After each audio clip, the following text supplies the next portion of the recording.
last meeting in Ohio was the NJP's largest yet, with over 400 people in attendance. I would say that this meeting is possibly our most populist meeting yet, with our most openly pro-worker message. So that's great. But things since the last meeting in September have significantly heated up on the political scene. So at the beginning of October, the NJP traveled back to Waukesha, Wisconsin after the first week of the trial of Darrell Brooks. Our demand, as always, was that Brooks be charged at the state level and at the federal level with hate crimes, that his anti-white motivation for the attack be recognized by the court and reported in the media. We're outraged by the ongoing cover-up of Brooks's motives in his racial terror attack that he committed on November 21st, 2021, almost a year ago today, in which he killed 6 white people and injured 61, some of them severely. Among one of his victims was the 8-year-old boy, Jackson Sparks.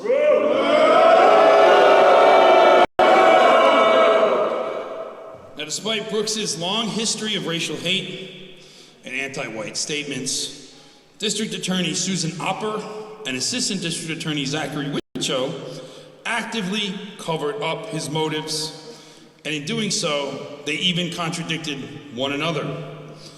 In his opening statement before the trial of Brooks, Wichow said that Brooks's motive in the attack was escape. But that doesn't make any sense. It's a lie. When you try to escape, you do not drive into a street which is on both sides parked up with police cars with their sirens flashing. You don't drive into a police barricade. If you see that, you turn around. If you try to escape, you're not going to a gas station to fill up on your way to whatever you're going to do. So that's obviously fake. And Susan Opper, for her part, told the jury in her closing statement she didn't know why Brooks did it. She said, "We know he did it, and that's what really matters. As long as we can prove he did it, we're not detectives, we don't need a motive. We already have the evidence that he did it. We don't need to know why. We have no idea why."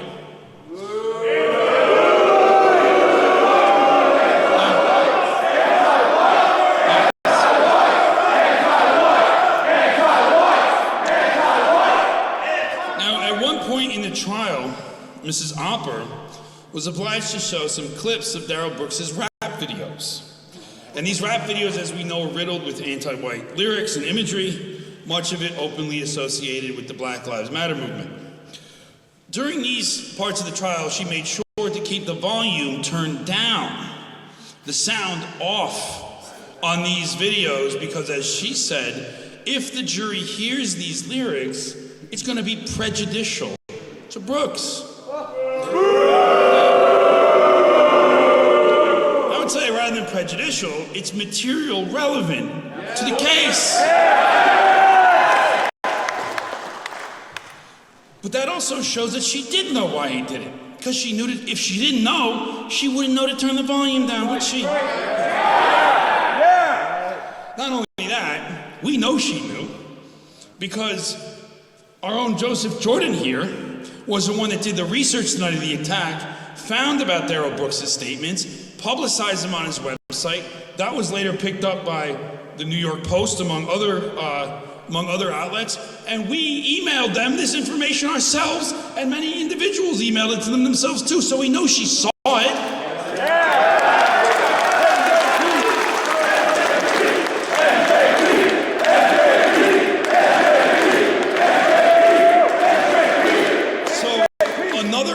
Of this trial was the fact that Brooks, who defended himself, was allowed to parade around in court, misbehave, abuse the judge, abuse the prosecutor, abuse everybody, and even promote weird, crank legal theories and basically insult everybody involved in the proceedings. Now, the excuse for this is that if they were to discipline him or bring him back into control, using force, which is the right of the judge and the bailiffs to do, that this would give him grounds for an appeal. They didn't want to give him any ammo for an appeal. But let's think about this for a second. Now that sounds plausible, maybe, but think about it for a second. Here we have a black terrorist who murdered 6 people, maimed 61 other people, is acting like a complete fool and jackass in court, is insulting everybody, and we have to let it go on. Otherwise, he might be able to appeal. Now, if that's our system, that system is broken and it needs to be torn down and built back up.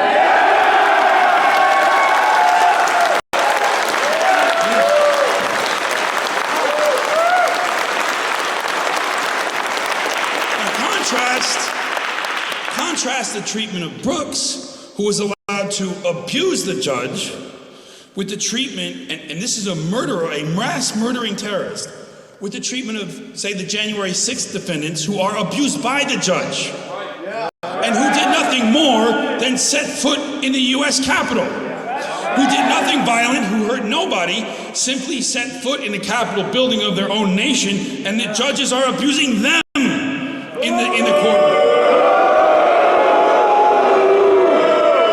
Not just abusing them with malicious and capricious over-sentencing, they are embarrassing them and dressing them down in front of the court, something that Jennifer Darrow just couldn't manage with a murderer that killed 6 people and injured 61 others. That's an anti-white system at its most fundamental level.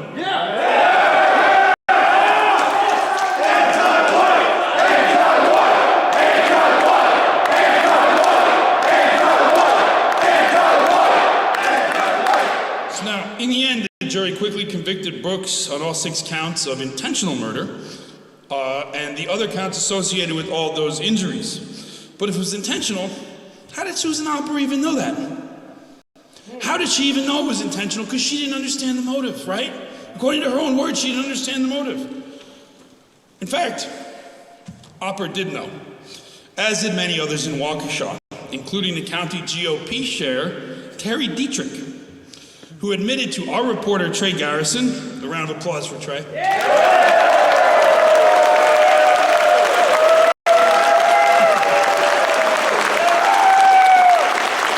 our documentary that we published, Terry Dietrich admitted to Trey Garrison in a phone call that he was well aware of Brooks' anti-white motives and said there was no doubt that Brooks hated white people. Of course, being a very typical Republican, a few months later, Dietrich said that he disavowed everything he said and said that he was misrepresented. He was misrepresented in this documentary. But here's the thing. All Trey did was ask a question and roll tape. It's like a 3-minute long segment in the documentary. So what was taken out of context, Terry? What exactly did we lie about, Terry? So everybody knows what happened. But why are all these officials lying? The answer is because their careers and the prospect for promotion and advancement are bound up and reliant on their silence and compliance with the anti-white system. Terry Dietrich can count on losing his position in the GOP if he advocates for whites, even if in doing so he says nothing derogatory about any other racial group or any other group at all. Sue Opper and Zach Witcho can bet their legal careers will never go beyond Waukesha and may well end there if they made Brooks's racial views an issue.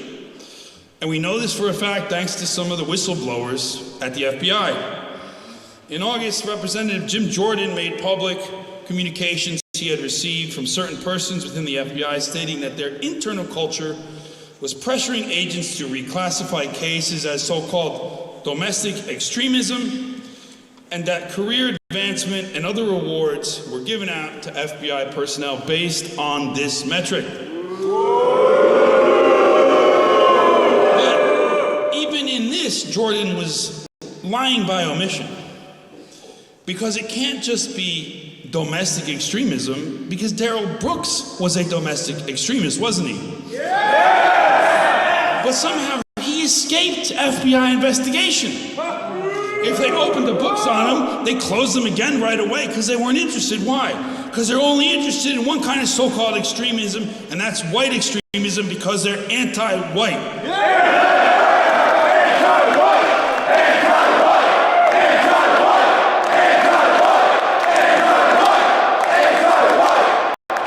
Now, to bolster this narrative, in September, former FBI agent Kyle Seraphin came out with a bombshell revelation.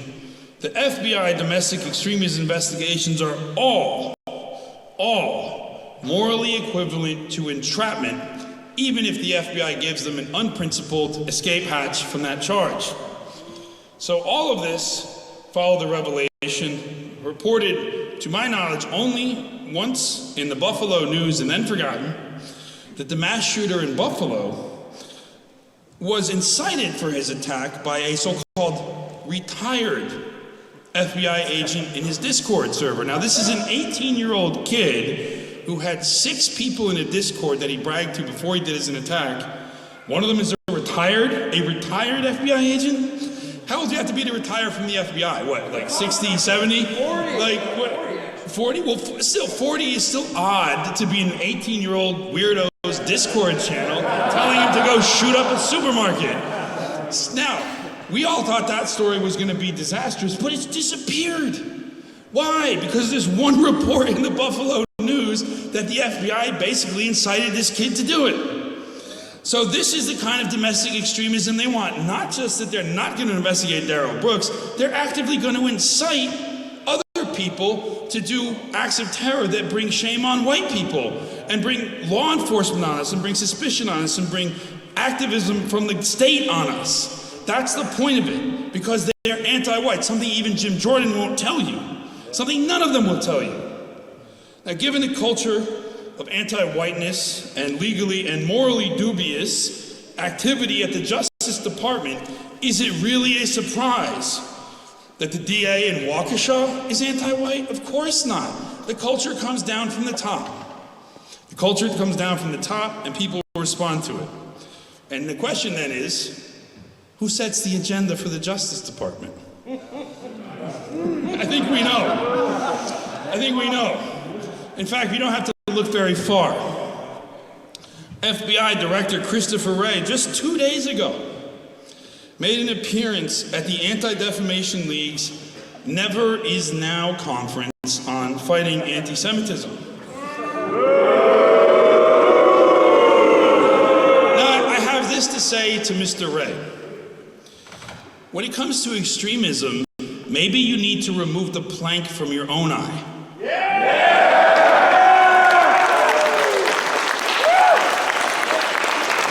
At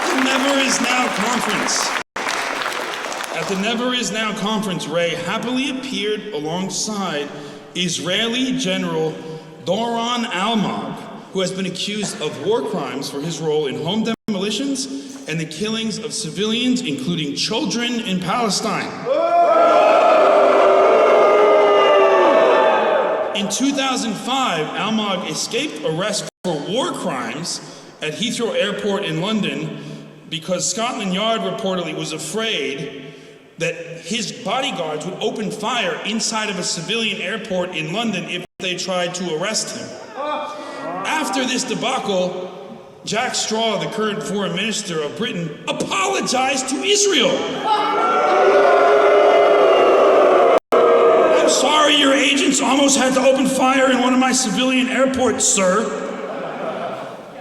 And they said that never again would private citizens, private activists be allowed to appeal to their own state for violations of the Geneva Convention. Because that's what had happened. Some pro-Palestine activists in Britain had appealed to a magistrate who had granted the warrant for Almog's arrest for his murderous rampages in Palestine. And the British said, we're never going to let that happen again. It was a slip-up. We deeply apologize to our Israeli masters. We're sorry for this embarrassment we've caused you, etc., etc.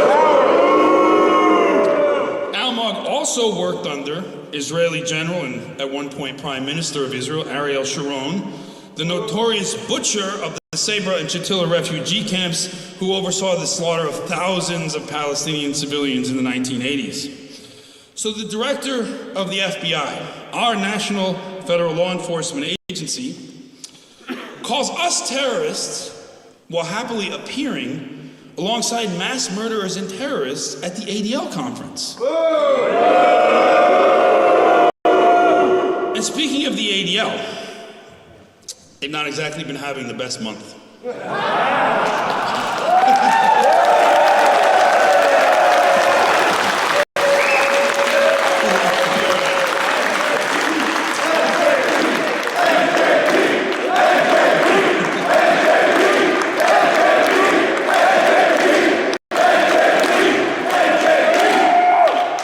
They have been engulfed in a PR crisis ever since black rapper Kanye West announced on October 8th that he was going DEFCON 3 on Jewish people.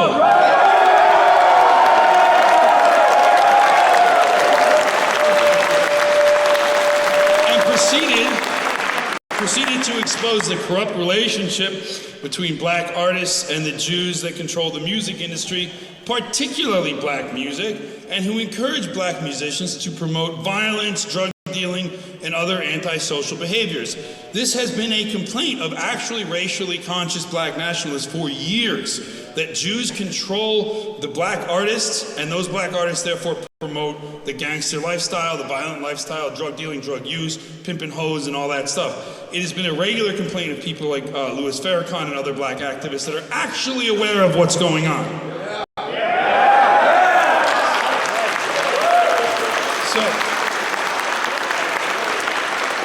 Now, this controversy had started when Ye wore a White Lives Matter shirt in what I thought was just a simple publicity stunt at an event, and suddenly four of his upcoming concerts, simply because he wore this t-shirt, were canceled by Jewish producers.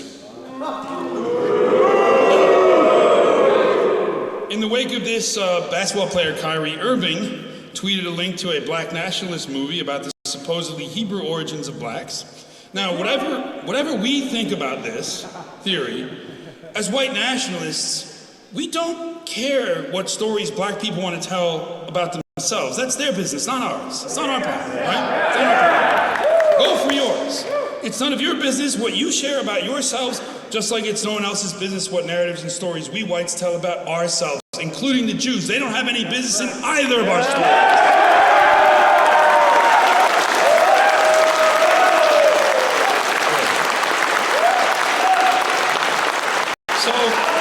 But the Jews disagree. The Jews at the ADL and these other organizations, their demand is to control everyone's story, everyone's narrative, that all people get to tell themselves, and that the Jews are at the center of all of these narratives, as the victim, as the oppressed, and blacks, whites, everybody else has to shut up and listen when they talk. So in the process of trying to shut down Ye and Irving and all the others that oppose their rule or talk about their power, the Jews at the ADL have exposed themselves. Their agenda is open for everybody to see. They can't hide it anymore. It's obvious. There's no longer any way of pretending that they don't have this kind of control. We've been saying it for years. We were called conspiracy theorists and kooks and cranks, but it's obvious. It's there for everyone to see. Anyone trying to tell you that Jews are not organized as a race, or that they do not control institutions of power, or that they are all just acting as individuals, is pissing on you and telling you it's raining.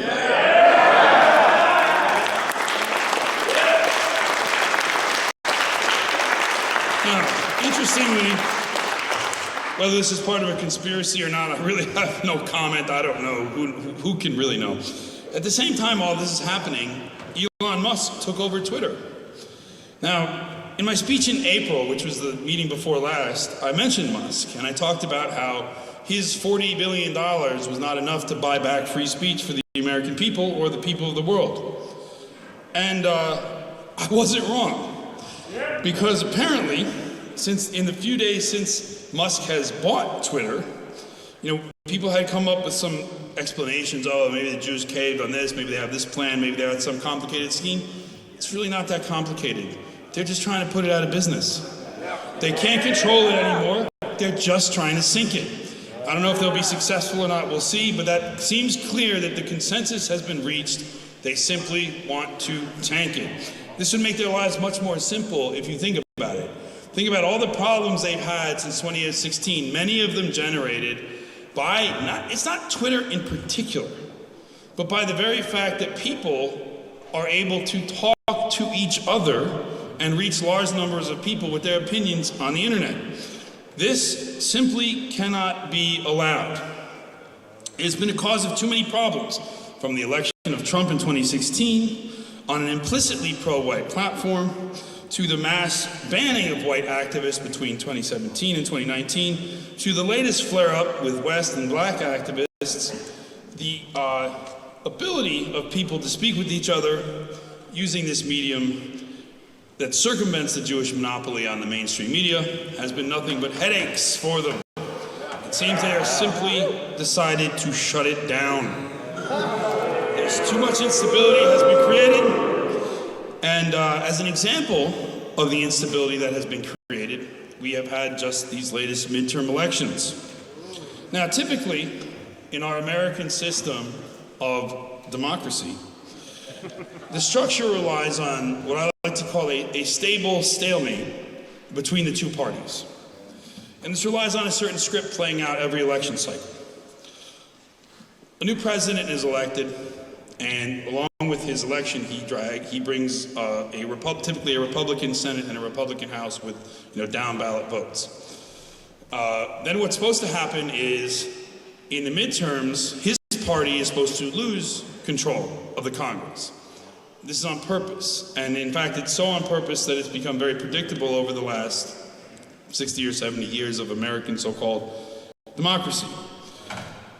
And in the first 2 years, typically what happens, and we saw this 2 times in the last 6 years, a maverick will emerge to betray his own party, to stifle his own party. Between 2016 and 2018, we had Paul Ryan. Now between 2020 and 2022, we had Joe Manchin. The purpose of such mavericks is when one party controls all the executive, the House, and the Senate, theoretically they could pass an agenda. They could do something. They could move something forward. But that can't happen if they have traitors in their midst, like Paul Ryan or Joe Manchin. And this is on purpose. What this does is it means that only those issues which are located as bipartisan actually have any action on them. And those things just happen to be what? Support for Israel, support for high finance capital, things like this, right? But when it comes to things like healthcare or immigration, foreign policy, stopping foreign wars, shutting down the border, workers' rights, and things like this, these are either located on the right or on the left as partisan issues. And therefore, they can be shut down by the bipartisan stalemate, which is part of the script. But this year, though, the script kind of failed. And you know why? White people just stayed home. White people just stayed home.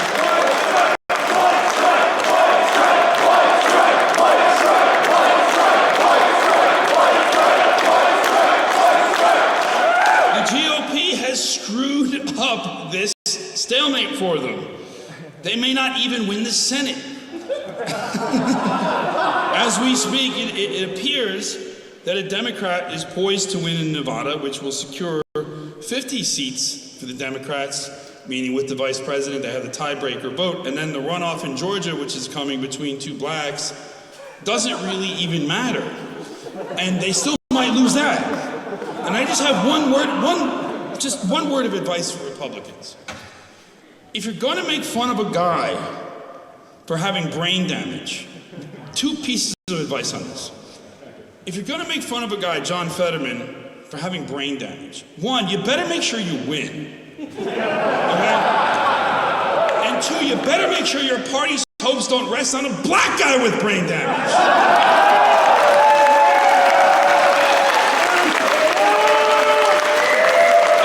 You're just going to look stupid.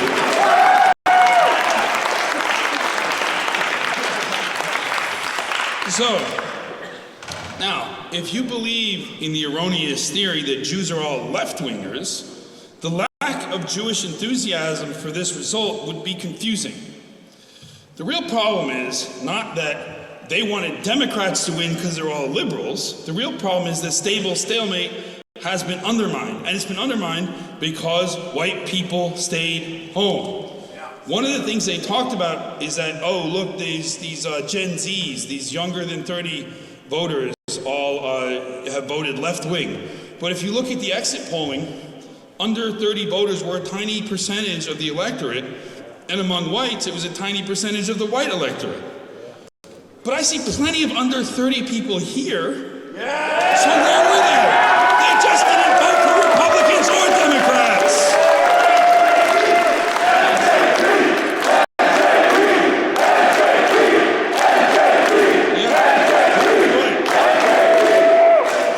So the NJP has led the fight against the idea that the fate of white people is bound up with the electoral success of the Republican or the Democrat Party. Against the idea that the economic interests of the workers and the racial interests of whites are at odds. They're not. They are united. A real populist and a real pro-white party rejects the anti-white social disease of the Democrat Party, as well as the free market blank check to powerful Jewish financial interests of the GOP. It is unheard of for a president as unpopular as Joe Biden to not face a rout in the midterms. The reason it didn't happen is because white people stayed home. So we are done. We are done as a race with the system that subordinates our interests as a race and as a class to big anti-white, to big gay, to big business, to big banks, and ultimately to big Jew.